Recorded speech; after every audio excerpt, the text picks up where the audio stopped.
Olá, estamos de volta com o Vox Mix, o programa da Vox Idiomas, que traz toda semana uma dica interessante em inglês para você. A dica de hoje é sobre o ing após um verbo em inglês.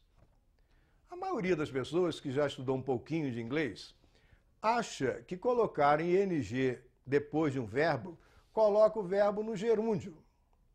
Será que essa informação é verdadeira?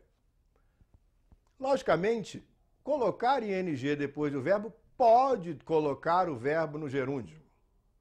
Todavia, não coloca apenas o verbo no gerúndio.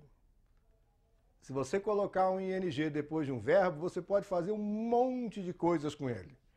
Primeiro, você pode colocar no gerúndio. É o que todo mundo aprende na escola.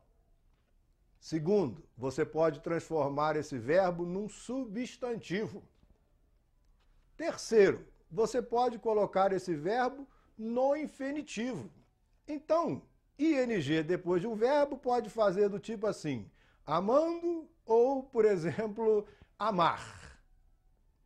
Como é que eu vou saber a diferença?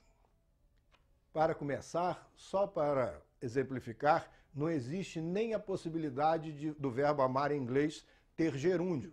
Se você encontrar o verbo amar com ing, loving jamais será amando. Isso você pode ter certeza. Todavia, não é o objetivo da nossa aula estudar o verbo amar, se ele pode ter ou não gerúndio. Na aula de hoje, nós vamos falar das possibilidades de um verbo ao colocar ing nele e as traduções possíveis que ele pode ter. Veja agora, na sua tela, as expressões que se encontram. Primeira delas, to begin, que na realidade é o verbo começar em inglês. O segundo exemplo, beginning. Beginning, para que você tenha uma ideia, é gerúndio, começando. Logo a seguir você está vendo in the beginning, que na realidade é no começo. E por último você está vendo beginning is. Beginning is, começar é. Reparem, que nós encontramos to begin, o verbo começar, ao retirar o to e colocar ing, ele virou gerúndio, começando. Ao colocar um artigo antes, uma preposição antes, virou começo, substantivo. E por último virou começar, verbo no infinitivo. Você vai me perguntar assim, então, professor, eu aprendi errado? Não, você não aprendeu errado. Você aprendeu incompleto. Você poderia ter estudado tudo o que o ing faz após um verbo. Todavia, a forma como se ensina, às vezes, leva a muita dúvida. Será que você que estudou um pouquinho de inglês nunca parou para fazer uma tradução e percebeu que traduzindo uma palavra com ing, não, como gerúndio, não dava uma tradução muito correta? É muito simples saber o que o ing faz num verbo, dependendo do que venha antes ou depois desse verbo.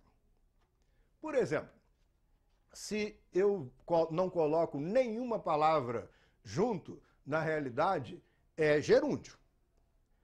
Outro exemplo, se eu coloco o verbo to be, aquele verbo ser ou estar, antes da palavra que está com ing, também é gerúndio. Por exemplo, I am working. Eu estou trabalhando. O verbo to be, antes do verbo com ing, força a tradução dele a ser gerúndio. Como nós vimos agora nos exemplos dados, você viu que in the beginning forçou a tradução do verbo para substantivo, no começo. In the beginning jamais poderia ser no começando, no começar. Repare então que a palavra que veio antes forçou a tradução e fez com que ela deixasse de ser verbo no gerúndio e passasse a ser substantivo.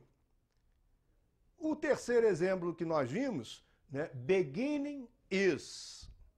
Ora, quando um verbo no infinitivo é sujeito de uma frase, não deve ser feito em inglês com to. Então, to beginning, que é começar, não poderá jamais ser to beginning quando for sujeito de uma frase.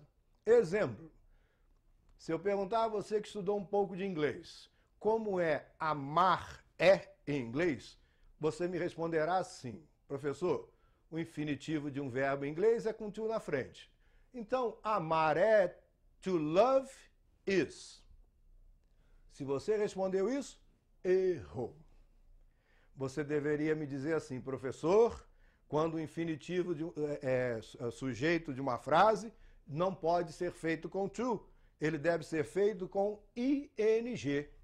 Portanto, amar não é to love is, é loving is.